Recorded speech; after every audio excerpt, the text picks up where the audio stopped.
Welcome to my Clarent Blade guide. It's going to be a short guide. This is improvised, and also keep in mind that English is not my native language. I'm a Turkish player. I might make mistakes. So just bear with me.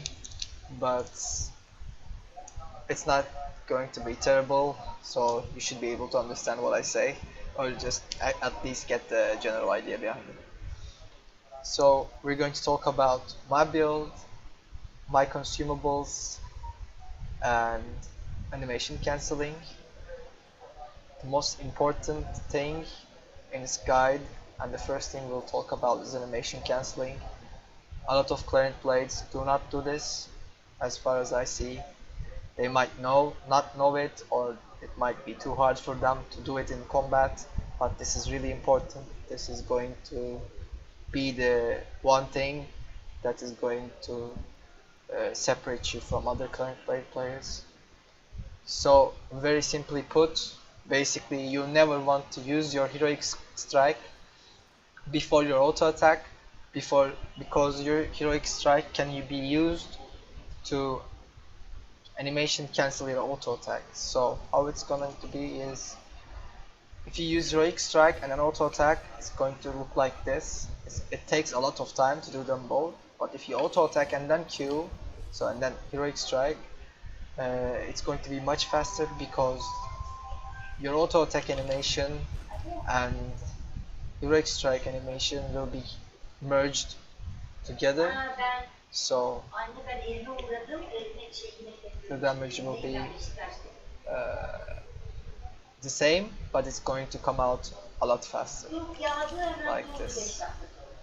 When you use your heroic strike first on the enemy and then auto attack, it's going to be like this. But when you use your auto attack and then Q and then heroic strike afterwards, it's going to be much faster. The damage output will be the same, but you'll get it much faster. And if you keep on doing this, eventually your damage over time will be higher. Also, you'll be more mobile on the battlefield, because cancelling your heroic strike and keeping on moving while auto attacking is really important. You'll always want to auto attack and then heroic strike and then move, and then keep auto attacking. When the auto attack is up, heroic strike, auto attack, and move like this. If you do your heroic strike first, you won't be able to do it, so make sure you always combine your auto attacks with a heroic strike. And as for the second animation cancel, you can cancel your mighty swing animation with a heroic strike. So if you use your heroic strike first, you can then follow it up with a mighty swing fest afterwards. To do this even better and even faster, you can do an auto attack heroic strike into mighty swing, which is going to be super fast, and it's going to dump off a lot of damage. So here it goes. We start an auto attack heroic strike with a mighty swing at the end. If you do this even faster, it's going to look like as if your character is not even doing the mighty swing animation at all. It's just going to be an effect going around your character. You won't even swing your sword. So it's really important to be able to do this, because let's get 3 stacks. I'll show you why this is really important.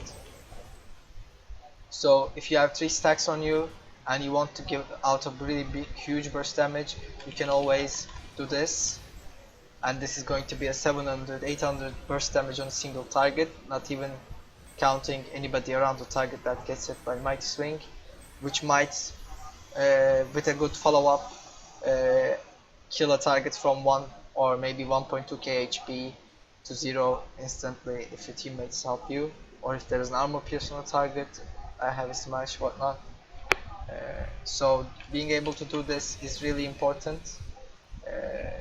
I just dump 3 separate damaging abilities in a second, compared to doing a heroic strike auto attack mighty swing, which is like this.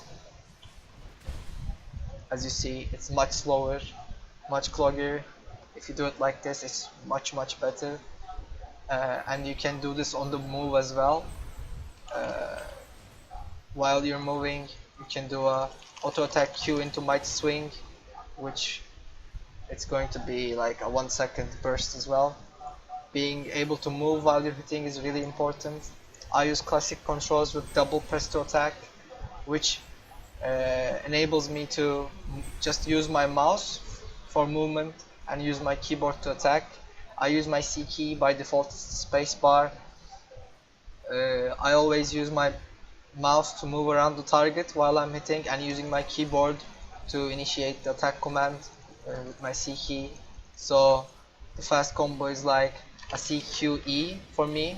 It might be a space QE or something else for you, but the main idea is always to an auto attack before you use a spell, and you can always use a triple combo, which is an auto Q and E. As you see, this time it happened.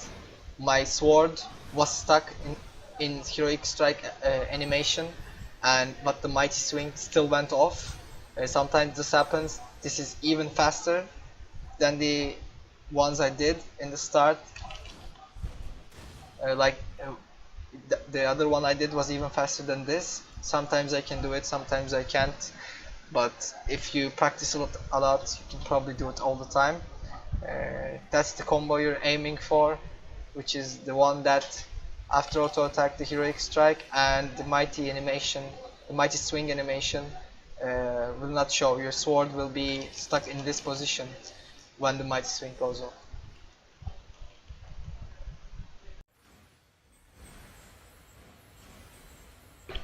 So, as to our spells, we're going to be using Heroic Strike, Iron Will, Mighty Swing, Inferno Shield, Smoke Bomb, and Dodge.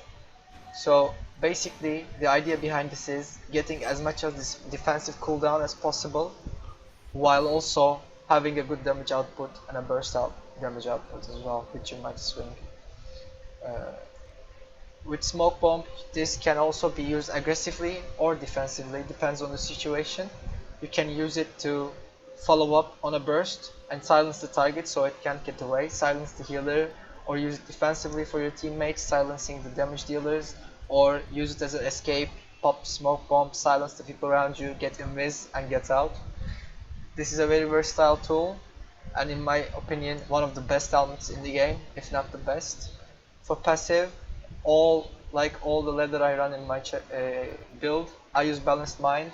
It will increase my damage output and reduce the damage I get by 1.5 and 1% for the helmet. For the chest, I'm using Inferno Shield and Balanced Mind as well. On chest, it will increase my damage by 4% and reduce my incoming damage by 2%. I run Inferno Shield on this. The reason why I don't run Invisibility is the main reason. I like to stay in the backline, enemy backline, as much as possible, and Inferno Shield gives me that opportunity to do it. With Invis, you're gonna be forced to get out of the fights more often compared to having an Inferno Shield. You can use Inferno Shield offensively, popping it, and then pushing out to the enemy backline, knowing that they'll get damage reflection if they hit you, and you'll have tons of resistances, so you can stay in the backline more. Plus, Demonic Staff is now in the meta. Pretty much every team is using it, which dispels any invisible targets in a huge area. So invisibility might not be 100% escape all the time. It can be dispelled quite often. And as the boots, I use Assassin Shoes, I use Balanced Mind in the passive, and I use Dodge Roll for the spell. I used to run the ability run, but then I swapped the dodge because dodge can go through wind walls.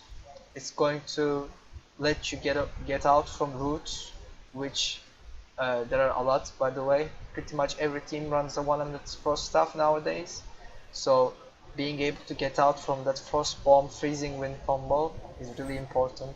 Also, going through wind walls is really important as well. And you can always face 100 crossbows and uh, 100 curse staffs, daggers, whatnot, which requires some immunity ability to negate a big chunk of damage. So you can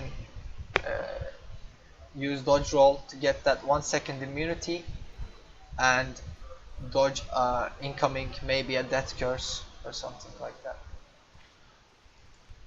In the weapon, I use life leech.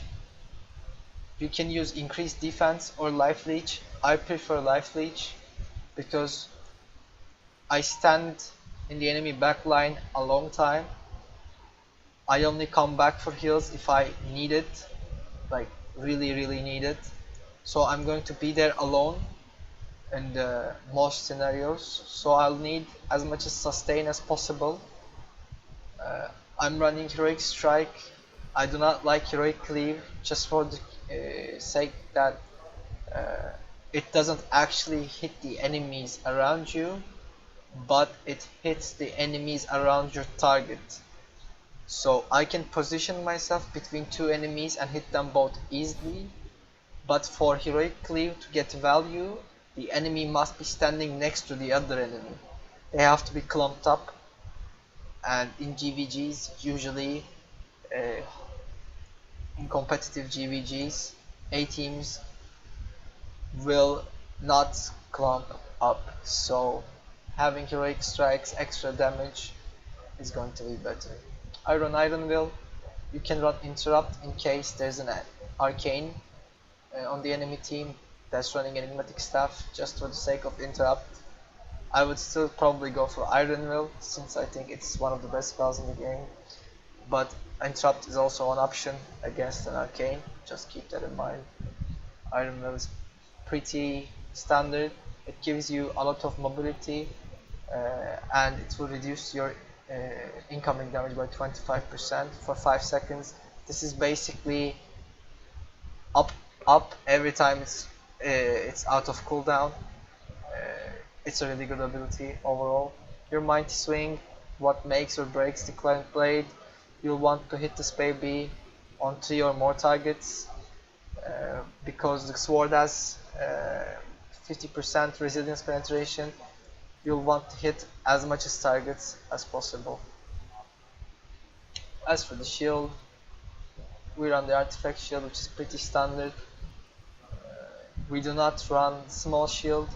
Some people would say small shield is better because of the CC resistance, but the CC resistance over here does not increase when you equip a small shield.